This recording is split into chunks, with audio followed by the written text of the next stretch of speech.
Edition of Merritt in the Morning. He is 30-year state senator Jim Merritt. I'm Brad Kloffenstein, president of the Greater Lawrence Chamber of Commerce. Our guest this week, former Pacer great Scot Pollard. But before we get to him, we want to thank our sponsors, Stockyards Bank and Trust, locations at 71st and Binford, Carmel, downtown Indianapolis, Plainfield, Greenwood, Center Grove's coming soon, and they've also got one coming. Whitestown. Yeah. So they're everywhere. Manifest Destiny, Jim. Paula! Thank you, Paula. Actually, Sheila was with a bunch of Stockyards Bank people down in Louisville this week. Oh, really? By the way, that's their hometown. there was an announcement made yesterday. Sheila's getting promoted. Well, fantastic. She's going to be state director for VIPS. That's Used wonderful. To be visually impaired preschool service. My wife works with blind children. So that's neither here nor there. But and Jim, she loves it. She does love Gets it. her up in the morning. Stockyards Bank is a big supporter of theirs. So thank you, Stockyards Bank.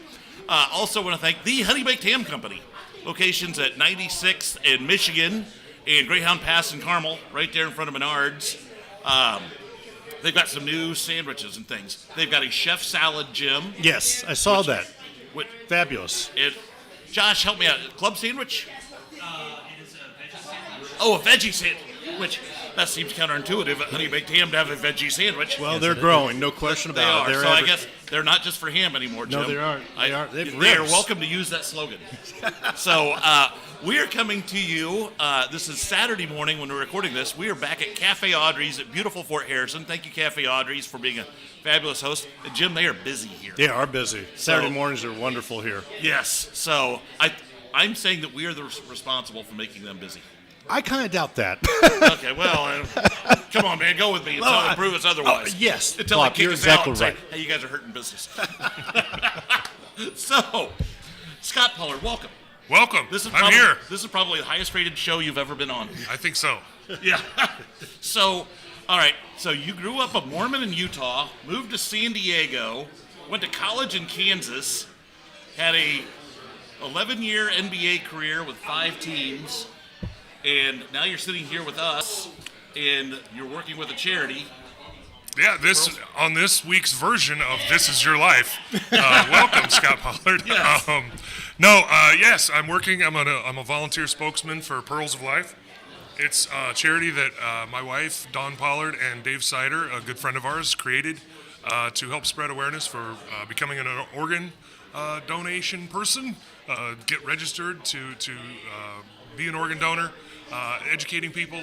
My wife and I weren't before, and obviously I had a heart transplant about a year ago, so it kind of changed our perspective on the whole situation, and so we're trying to spread awareness through that, and the charity also is going to help people that have to travel for transplant like I did, and those bills pile up real quick when you're trying to orchestrate children and child care in your home state while you're in another state. My wife was working remotely, rented an apartment across the street from the hospital so family members could come visit and stay there. And we didn't have to do all that, but when you have young kids, there's hospitality places that are attached to hospitals, and they're like one bed, and they share a kitchen with like 4 other units. And so that's not really feasible. If it's just you and your caregiver, great, and those facilities do exist. But for people with families and young kids and people who want to have their kids come visit, or you're transplanting your child, and they have siblings, those hospitality things are great for you and your caregiver, but they're not for a family. So that's another reason, a function of the charity at some point. Klopp, I want to get to his life with his heart and with his dad, and he has a son. But I want to talk.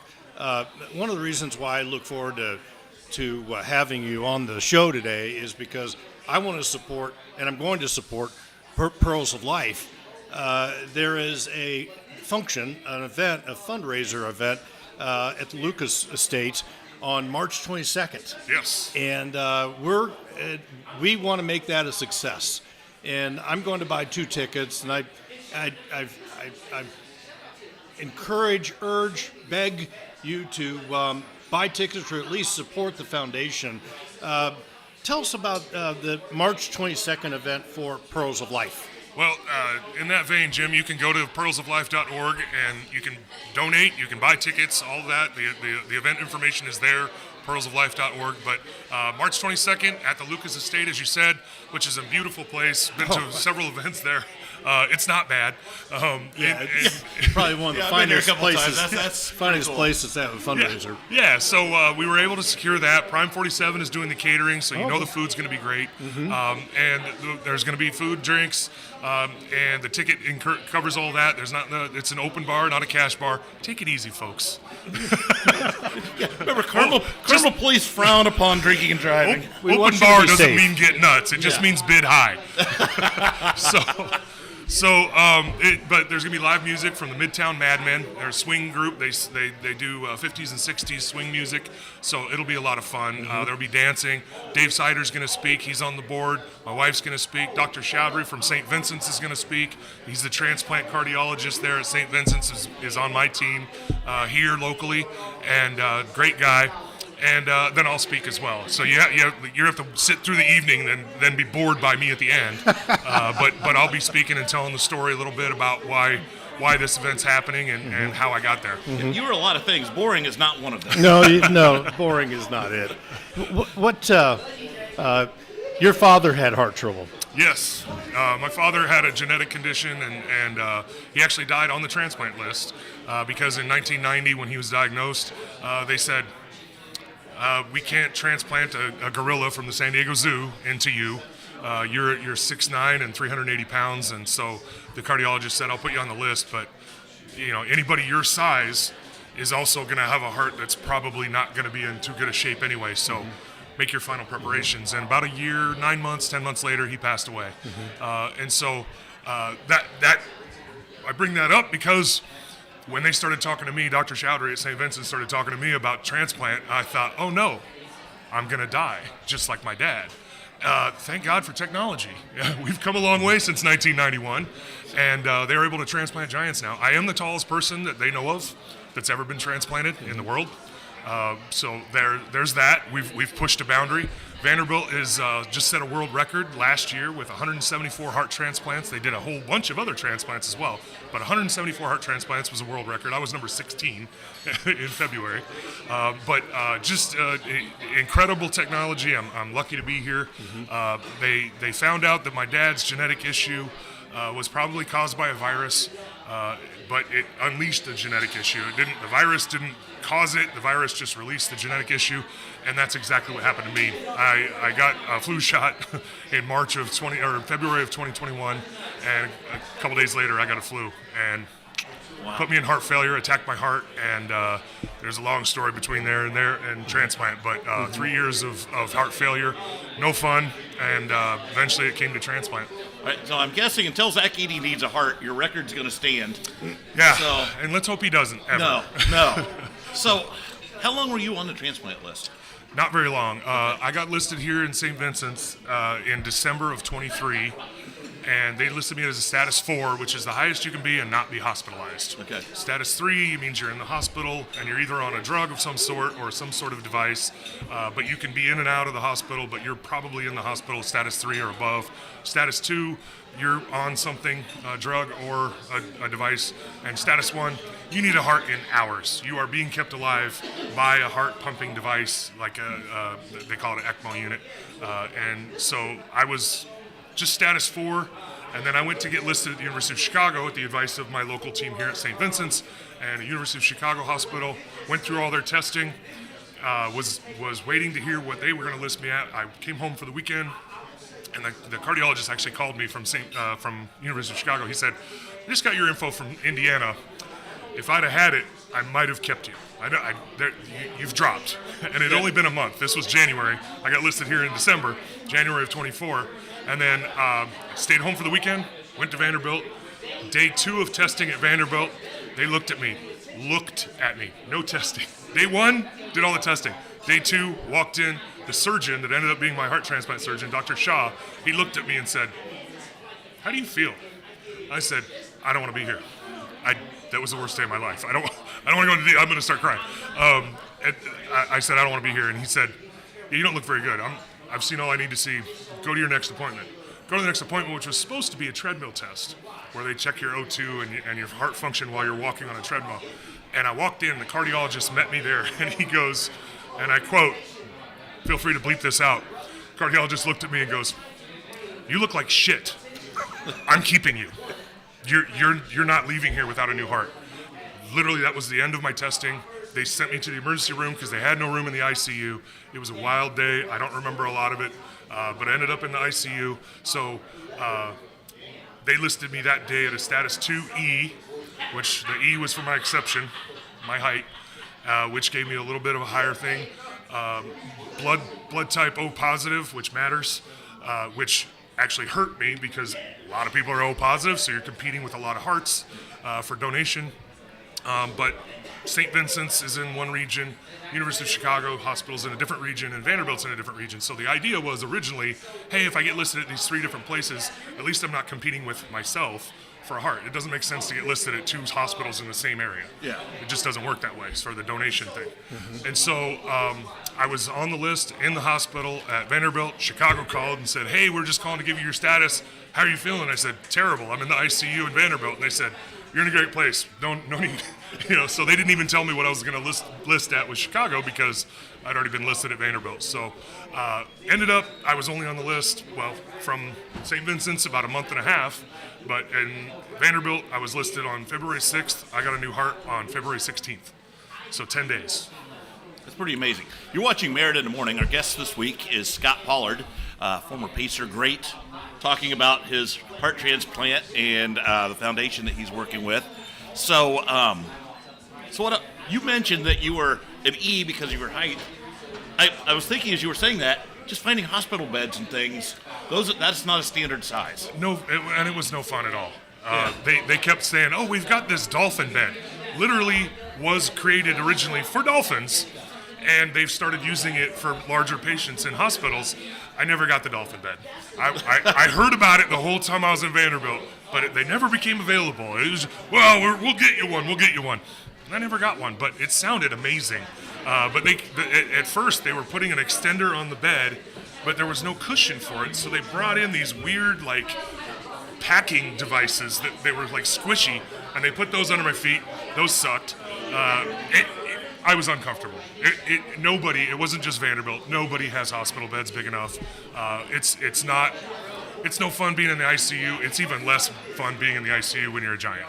Now, my understanding, there are some hotels that cater to NBA teams with extra long beds. They have not gotten one of those? Well, those places, it's a lot cheaper. Hospital beds are adjustable, and they got all this stuff, and so when you're less than 1% of the population, hospitals aren't going to accommodate you. Yeah. But I don't know what the problem would be, because there's no such thing as a bed. Oh my God, that's too long. Mm-hmm. No one gets in a bed and goes, "Wow, I wish this was 2 feet shorter." So I don't know why you couldn't just get longer beds and then accommodate if somebody happens to be 6'6", because I was hanging off a lot, and anybody 6'5" or taller would be in the same position. As soon as you elevate the back, your feet are off the end, even if you're 5-6 inches shorter than me.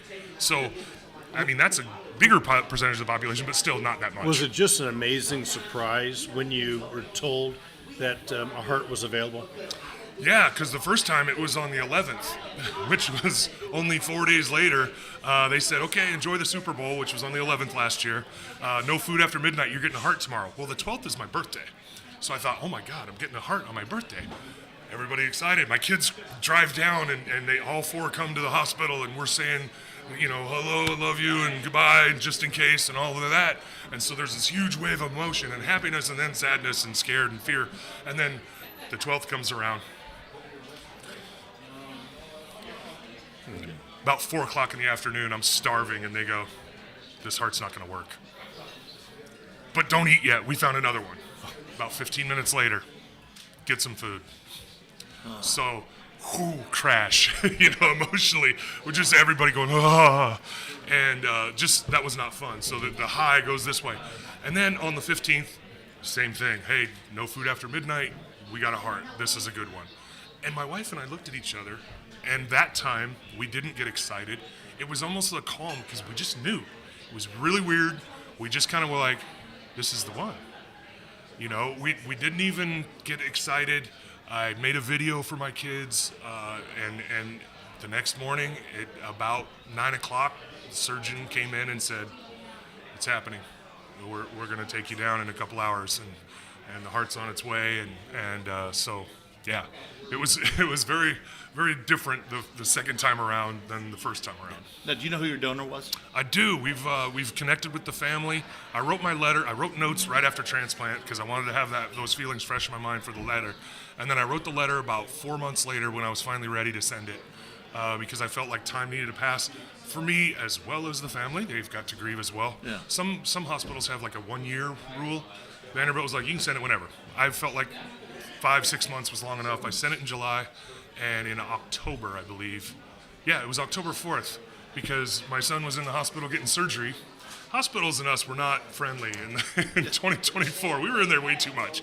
But my son was getting knee surgery, he ruptured his ACL, and so I had the mail with me from the day before because I hadn't gotten to it. And I flipped through, and there's a letter from Texas, and I go, oh no, this is a hospital. This might be the letter. And so I ended up reading the letter from the family in the hospital for my son, and it was very emotional. We recorded it, and I think they're going to play a little bit of it on there's ESPN documentary being made. Yeah, I was going to say there has to be a movie in this. Oh yeah, exactly. Heartland Film. We're looking at you. So I read that letter, and they're a gracious family. We ended up speaking to each other on what would have been Casey. His name is Casey Angel. Not joking. His last name is Angel. So I'm not the most religious person in the world, but that's pretty amazing. That's miraculous, if you will. Trigger. Now, Yes. Have they ever heard of you? No, they hadn't. Now they have, but yeah. they were from a small town in Texas. Casey had some health issues with his lungs. He was in and out of the hospital. Finally put in about February 2nd, so he was actually in the hospital a few days before I was.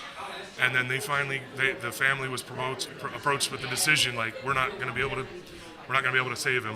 His lungs are too far gone. And so they made the decision for him to make him a hero.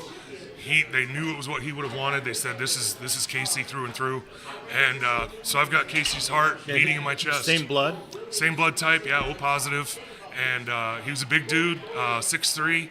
The doctor said that's about as small as a person that I could have taken a heart from. I can go into the details, but bottom line is his heart is doing very well. Mm-hmm. It's pumping really well. It grew, which I was getting echocardiograms last year, and this was like the Grinch Stole Christmas I story. was just thinking of the Grinch right there when you said it. It's like, grew 3 sizes that day. Yeah, and I got an echocardiogram in like July after I stopped getting biopsies every month. They checked it for rejection through an echo and blood test, and they look at it and they go, your heart grew. And I was like, oh, okay, how often does that happen? They're like, never. Is that bad? You don't want to be an interesting case. I am an interesting case. I'm the interesting case. So turns out we're just waiting because nothing really has come up. It's pumping well. It's doing well. But when you're a child and you get a child heart and you grow, it tends to grow with a child. But adults, it doesn't. I'm the first. So I'm the first in a lot of ways for that. And again, you don't want to be that, but I am. So the prognosis is we just want to keep this heart beating as long as possible. They're not telling me years, decades or whatever. They're just like, let's just keep this one beating as long as possible. So If it grows, I would think new tissue is good until it becomes an enlarged heart, and then you're back to bad. I would imagine that's the concern, but I'm just not letting my mind go there. No, exactly. No, Right now, it's pumping really well. So Casey's doing the job. You seem to have a great attitude about it.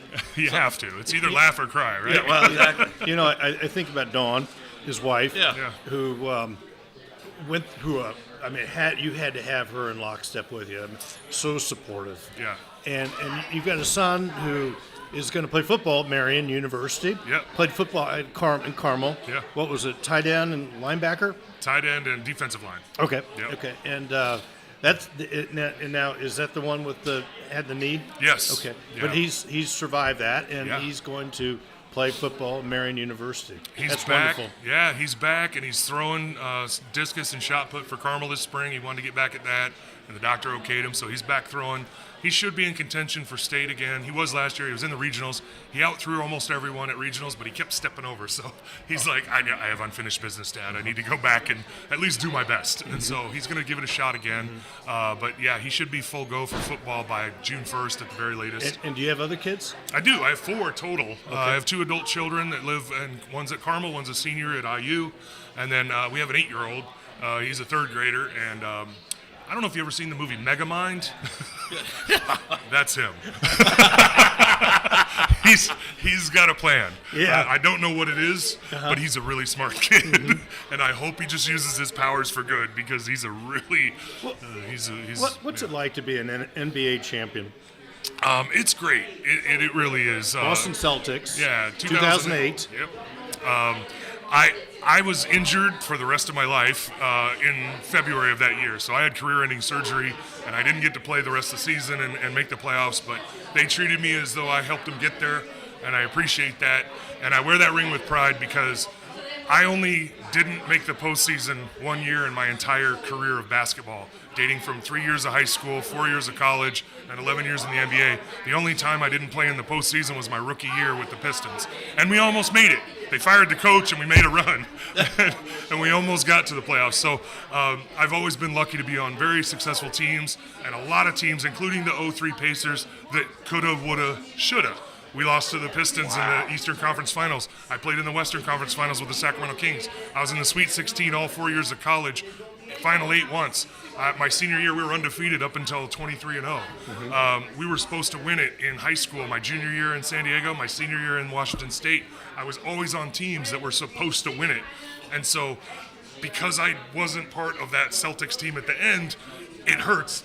But I wear that ring for all the other teams because I've been to the Western Conference Finals, Eastern Conference Finals, the NBA Finals with the Cleveland Cavaliers, and then the next year with the Boston Celtics. So I wear it for all those teams. You know, Klopp. Hold that thought, Jim. Okay. We got things to do. We got business. You are watching Merritt in the Morning. Our guest this week is Scot Pollard. We are coming to you from Cafe Audrey's in beautiful Fort Harrison. Jim, they have breakfast and lunch 7 days a week.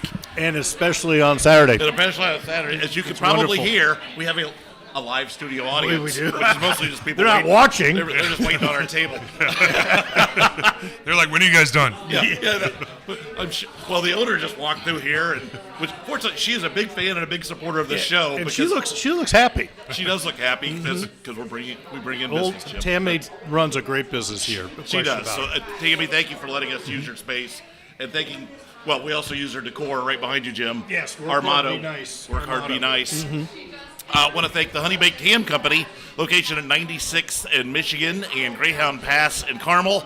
Be sure to ask for their new chef salad and their new veggie sandwich. Tell the Calbs that Jim and Brad sent you.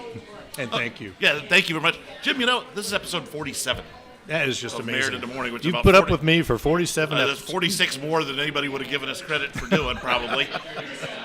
With 48, 48. we forgot one. Yeah. Well, 48. actually, there was one that's forgettable in there. So, so we're episode 48. Also want to thank Stockyards Bank and Trust, locations at 71st and Binford, Carmel, downtown Indianapolis, Plainfield, Greenwood, coming to Center Grove, It's always Stones a Crossing. challenge. It is. So, Jim always waits for me to screw up the list of their branches here. They're everywhere. They're everywhere. They're great people. They're great supporters of the show. In fact, trying to remember who was first. Was it them or Honey Baked Ham that were our first advertisers? I think it was Paula. I kind of think it was Paul. So thank you very much, Stockyards. It doesn't Bank make a and difference. Trust. They're great It doesn't. sponsors. They basically both been on since the beginning. So Yeah. we appreciate their support. So now back to our guest. We have Hinkle Fieldhouse here. Yes. Gamebridge was modeled after Hinkle, but also Fog Allen, the Fog. What was it like to play for Kansas University in that field house when it was rip-roaring and you didn't play for Bill Self, you played for Roy Williams. yes, Yeah. who was an outstanding coach. Yes. The fog is the reason I went to Kansas. I grew up in San Diego where no one's inside. They're always outside doing outside stuff, and I was when I was a kid. I played beach volleyball. That was my favorite sport growing up. I was on the all-state team for volleyball indoors, and I got recruited to play volleyball as well. And that was actually my love. I'd rather have played volleyball. My but, family loves volleyball. yeah, there was a little more money in basketball, so I decided to focus on that. And you got it. Yeah, but I went on my recruiting trip to a few different colleges, but Kansas was not really on the map because I didn't even know where it was. It's so far east. Literally was not on your map. I erased, like, my first recruiting letter was in 7th grade from Jim Boeheim at Syracuse. I was like, I'm sorry, I'm I'm not going that far. I don't even know where that is. Cold Syracuse. Yeah. Duke and North Carolina. Well, North Carolina didn't because Roy and Dean Smith had a pact. They didn't recruit over each other. So Dean took the east side and Roy took the west. That's why Roy had the California pipeline that Dean didn't really have because they split the country in two. So that was kind of their deal. They didn't know recruit that. against each I didn't other. know that either. You wouldn't unless you knew. Unless you looked at where unless all you the played players for came one or the other. They were tight. There was a couple exceptions, but it was typically it was like I will leave you to recruit those guys, and I'll recruit these guys. But they took me to Allen Fieldhouse. They took me bowling, but they took me to Allen Fieldhouse, and it was for Midnight Madness, which practice first one of the year. Back then it was at midnight. That's why they call it Midnight Madness. And I'd never seen 17,000 people indoors before. For a practice, especially. And so I walk in there and there's people chanting my name and I'm like, whoa, this is not San Diego. Like people actually care about indoor sports here. I'm coming. And so it was that, it was Roy mostly. I had lost my father just shortly before this, and I wanted to go play for a guy that I knew that no matter if I played every minute or no minutes, I would respect this man's decisions. And Roy was that guy. He was a second father to me, is a second father to me. We talk a lot. He's a great man. And What do you think about Bloomington? So I'm the youngest of six. All five of my siblings got recruited to play Division I. All four of my brothers played Division I. My sister is the one that just decided, my ankle's hurt. I don't want to play anymore. So she didn't play Division I, but she could have. And Bobby Knight knew our whole family was Mormon. And Bobby Knight did not recruit me because of that.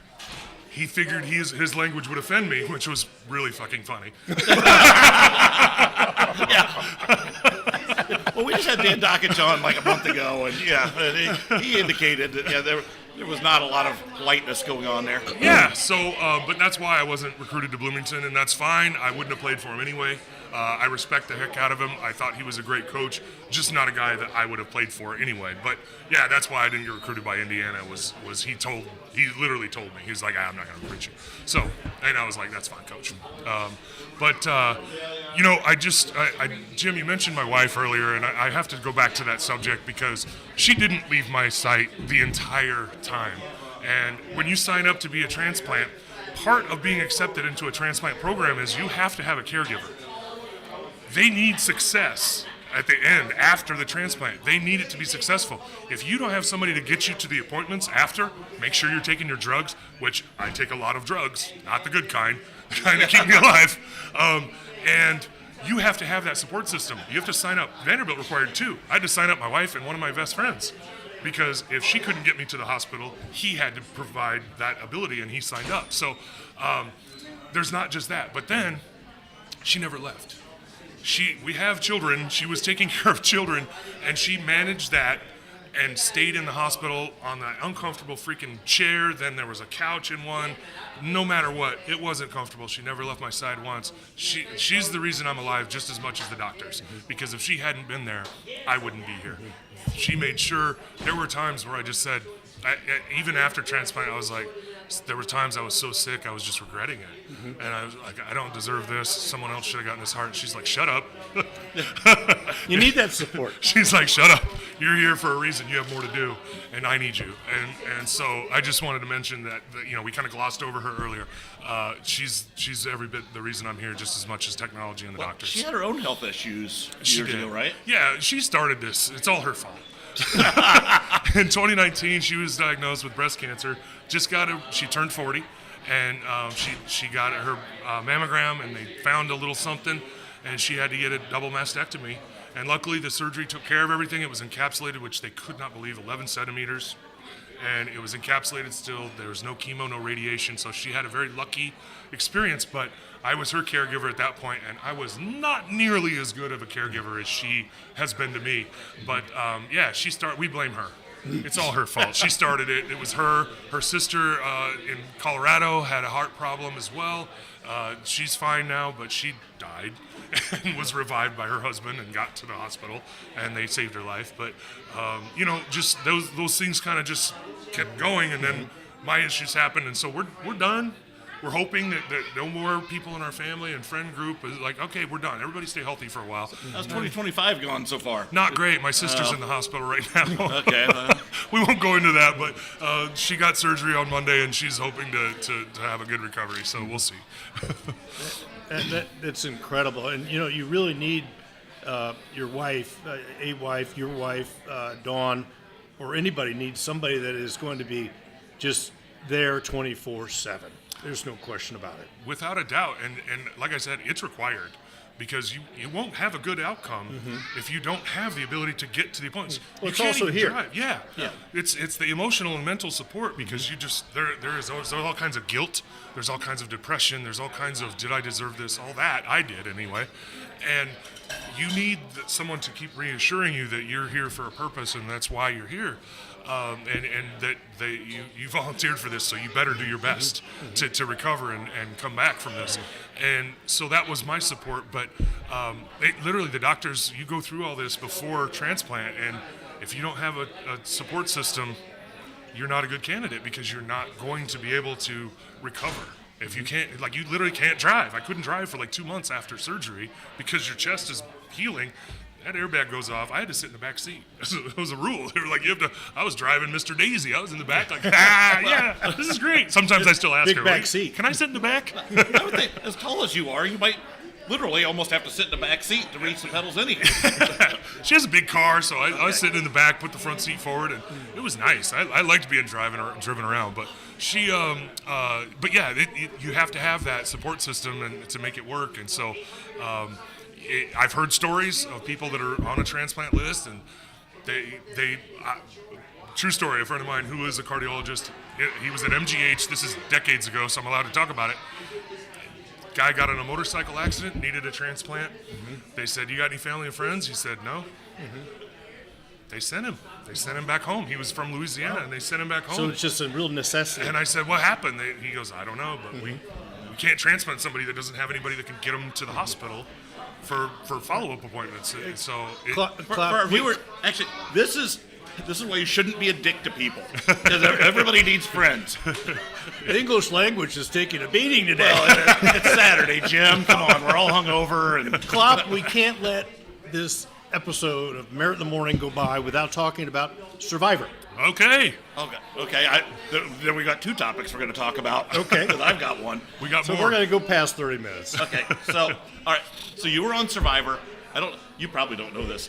Rupert, who everybody knows from around here, I was his running mate when he ran for governor. Oh, really? Yeah. Yeah. So I was the unknown portion of that ticket. So anyhow, so go on. So you were on Survivor. What was that like? The surviving part's real. Everybody, that's the first question anybody asks Yeah. me. Is it real? The surviving part is. The rest of it, there's a lot of editing that goes on. I don't regret it. It was awesome. I had a blast. It was like a vacation. When was that? We filmed in 2015 in April and May. I was gone for about 7 weeks, and then we got swapped. The group that filmed right after us, like we left, and then the next group came in to film. They ended up taking that fall slot, which we were supposed to be in, but they moved us to the spring. So we had to keep the secret for a whole year. And my wife didn't want to know. Dawn didn't want to know. But when I came home, I had lost, I lost 46 pounds. Oh, goodness. In 28 days on the show. And so I got home, and she's in her head. She's like, oh, he won. Because I had lost so much weight, and I was tan and skinny, and like, oh, feed me. And so I kept the secret. She didn't want to know, and I was like, all right. And but the show itself was a blast. The biggest thing that I remember is the producers, just like when I was a child, my parents would come in, Scott, shut up! We can hear you across the island. We're filming testimonials, and we can hear you singing dumb songs. I'm like, sorry, not sorry. It's a live show, and I have a deep voice. Yeah. You cast me. You knew what you were getting into. Exactly. So how did the casting go for that? I had to do it like everybody else. Now, I didn't volunteer. I didn't submit. I didn't want to. They approached me in 2011 the first time, and I was like, nope, not a good time. And so then they came back to me in 2014, and they were like, hey, man. I was like, yeah. I had talked to my wife. She was like, I want to do it too. I was like, they're just doing singles this time. But I went out to LA for, I think the first time was just a couple days. And, you do the the Rorschach test. They do the Minneapolis personality exam. You go through the Wonderlic test that the football players do, and the IQ tests and all of that stuff, because they want to know exactly who you are. They know what makes you tick and all that. And so they don't give you any results, of course. You go to a psychiatrist, you go to a psychologist, they ask you about any drugs you're taking, mental help. A lot of people on Survivor take a lot of drugs. Mental drugs. Yeah. And the reason I know this is because you have to have a medical kit with all of your prescription medication at the medical box. So there's one time you're allowed to go somewhere without the cameras following you, and you just say, I'm going to go for a walk. That means you're going to the bathroom. Or you're going to the medical box, which everybody has the opportunity to do anytime they need to take their meds. So I would go, and everybody's dog kit is in the box. I had the malaria pill and the multivitamin. That was all that was in mine every day. And I asked the doctor, I was like, what happens if I get malaria? And they're like, oh, we just give you a bunch of that pills, mate. I'm like, all right, good. They're giving me nightmares, so I'm just not going to take them unless I get malaria. So I was just taking the one-a-day vitamin. But I went through everybody else's medicine. And that's how I know there's some people on my season that had a lot of drugs in their system. On an empty stomach, no doubt. It's like, wow, That you guy's are really effed up. Yeah, you are starving, and you're on some really heavy antidepressants and some antipsychotics. I mean, there were some drugs in there I'd never even heard of. I'm like, whoa, dude. So yeah, there's that. But that was part of my game. I just wanted to know everything I could about people I didn't know. Back to casting. It was rigorous, and then there's workout time. The whole time you're around all these people, no talking to each other, because they don't want you to get to know anybody. They don't want any gameplay to happen. You have to be strangers on the island. So that whole time, no talking. Come home, don't know what's going to happen. Come back in the spring. 2 weeks later, I'm back for a week this time. A lot of the same stuff, and I meet with Jeff and all the producers, and there's like 30, by the way. There's a ton of producers, and they're all in this room, and it's like a frat party, and they're like, hey, man, and they're just firing questions at me about the NBA and this and that. What's your strategy? I'm like, I don't know. I've never watched this game before. And so Jeff gave me a bunch of seasons on DVD, back when they had DVDs. This is a long time ago, and I had to watch them in the hotel room and try to figure out what Survivor was about, how to get a strategy. I watched some of the former athletes that were on the show. Jeff Kent's season. I watched Clifford Robinson, the other NBA player that's been on. Watched his season. He got booted early. But I learned from that, and that was how I formulated my gameplay. And then they were like, oh, you're in. But you have to do this video because everybody submits a casting video, like, to apply for Survivor. So I had to go, like, act like I wanted to be on the show. After the fact. And film a video like, hey, it's Scot Pollard, I want to be on Survivor, And I don't know if they still have it, but I don't, and I don't care to see it because it was not real. But yeah, it was a show. So, all right. Before we run out of time, I know we're keeping you over already. It's my fault. I'm a talker. No, that's good. We love talkers because we've had a couple non-talkers, and those are terrible shows. Jim knows who I'm talking about. So I want to go back to your days at Kansas. So the kid from San Diego who likes hanging out at the beach, you're now in middle America, and you've now got the best updo in D1 and the best nails. How did that play? Roy was not a fan. When I showed up my sophomore year with blonde hair, I walked into media day. He goes, oh, son. And he pulled me in another room. He goes, you could have warned me. He goes, now listen, I'm going to tell you this, son. And he called me Scotty. Two guys called me Scotty. It didn't bother me, my dad and Roy Williams. Anybody else that calls me that, I'm like, nope, not a dog. It's Scott. But he pulls me into the room. He goes, son, a little warning would have been nice. He goes, I'm going to tell you this straight to your face, though, because this is what I'm going to say to the media. If anybody else would have shown up with blonde hair, I would have kicked them right off my basketball team. But I know you're the kind of kid, that's how he says kid, kid that doesn't do things to get attention. You just do stuff that causes you to get attention. And I was like, yeah, I just wanted to see what blonde hair looked like. He goes, I know. How long did it last? Not very long. It grew out, but the painted nails were most of college. And then when I got done with college, I was like, they're done. It was played. I stopped painting my nails, and to this day, it's been, I don't know how many years, decades, since I was in the NBA and college, and to this day, people still reach out on social media like, hey man, still paint your nails? I'm like, literally not since I was 22 years old. I'm 50. But hey, cool memory, bro. Look at me. Yeah. So So you were on the Pacers team that of '03. Yeah, That team probably was the best team in the NBA that year. we were. We had the best record. Yeah. Talk about that year if you don't mind. That was a great year. It was my first year here. Playing with Reggie was great. Great man, great leader, great veteran in the locker room. There was some personalities on that team. Rick Carlisle was coaching, and this was that Rick Carlisle version. This version that you have at the Pacers now is a very different version from what I hear. He lets them run. We were a walk it up to half court. We're going to grind it out and shoot with 2 seconds left on the shot clock. We're going to beat them 82-80. We're going to guard them. We're going to grind their nose in it. And so very different playing style back then than he lets happen now. And I love Rick Carlisle. I didn't like playing for Rick. He knew that. He was a very regimented kind of guy, remember the playbook. And Scot Pollard, not a playbook guy. I'm a read and react guy, and I didn't mean to talk about myself in the third person there. I was making a joke, but not a playbook guy, not a fist down 4-3 left. Oh, I go over here and set a screen. Yeah, I know, Rick. I'm a guy that's going to go set a screen. I'm going to knock Reggie Miller's guy on the ground. He's going to shoot a 3, and if he happens to miss, I'm going to go tip it in. That's what I do best. But if you're going to tell me to go robot, do this, I'm going to forget. And that's why I found my way out of the starting lineup pretty quickly, and I became a bench player. Even though I know in my heart I was much better than a lot of guys that played ahead of me. No offense to those guys, but I contributed more to offense and defense than some of the guys that ended up being starting over me. But I don't hold that against them or Rick Carlisle. It was an awesome team. I did what I did to help this team be better. We got to the Eastern Conference Finals, and yeah, we got beat. Was it the block, Reggie Miller? Yeah. I was under the basket that night. Yeah. The layup, and was it Prince? Tayshaun Prince? Tayshaun Prince Yeah. out of nowhere. And Yeah. if Reggie had dunked it, and everybody said, oh, if Reggie would have dunked it. Yeah, well, Tayshaun made a great play.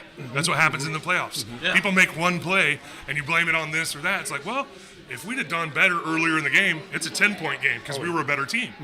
But it was a 1-point game, and that changed the entire game and the series and everything. We ended up going back there and losing, and that is what led to the brawl. If you want to fast forward from that, Rick Carlisle was the coach of the Pistons before he was the coach here. That was his team. In his mind, I built this team. We go back there next fall, he's angry. He's very angry, and he wants revenge for losing. They ended up winning the championship. They beat us, and they go on to win the Larry title. Brown. Yes. Yep. And Larry Brown, in Rick Carlisle's head, that was my team Larry Brown won the championship with, so we need revenge. We're in a blowout. The game is over. It's out of hand in the Palace. You could have taken the starters out. Larry Brown and Rick Carlisle did not take the starters out. Nobody talks about that. The brawl never happens. Yeah. Never happens if the coaches' egos were like, hey, man, this game's out of hand. Rick's like, no, we're putting it to them. We're going to send a message. We're the better team. Well, that's why you got starters pissed off at each other at the end of the game. Chippy, chippy, chippy. Yeah. And we have the brawl. That night, I was listening to Mark Boyle, and I had to make a stop, and so I turned the car off and went in the drugstore or whatever. Came back out, nothing on the radio, and I think Mark Boyle broke his back that night. Neck. Yeah. And the players just rolled right over him, and they had to stop. Yeah. They completely stopped the broadcast. Yeah. And that was quite an evening. Yeah. And, I had been with other teams where there were fights earlier in my career, and I had been suspended one game. And people don't talk about, the $5,000 fine. Yeah, that sucks. But when you get suspended for a game, you lose 1/82nd of your pay. That was a big number. Yeah. 5,000, ouch. One game? Whoa. And so I had been suspended one game when I was with the Kings because I stepped on the court during a fight on the other end of the court. And there was another bench clearing ball in the Western Conference playoffs against the Lakers. And, I learned. I was like, nope, I'm not spending any more money to go punch somebody that I know I can beat them to death. Yeah. And so I was like, yeah, I'm going to sit here and watch this. And that's why during the brawl, I'm standing there on the bench with my hands like this going, Nope. I love my money. I worked Yeah. really hard for it. I'm not giving it to anybody so that I can beat up this guy that came down out of the stands and looks up at me and goes, "Oh shit, they're real big in person." Now, I have to ask about the Sacramento Kings. It was famous for the cowbell. Yeah. Now, did you play there when the cowbell was really popular, and could you hear? Well, that was Phil Jackson's fault. He was the coach of the Lakers at the time, and we got really friendly and not friendly with the Lakers because we played them about 8 times, 9 times a year. We'd play them in the preseason twice. We played them in Vegas. Those were fun. And then we play them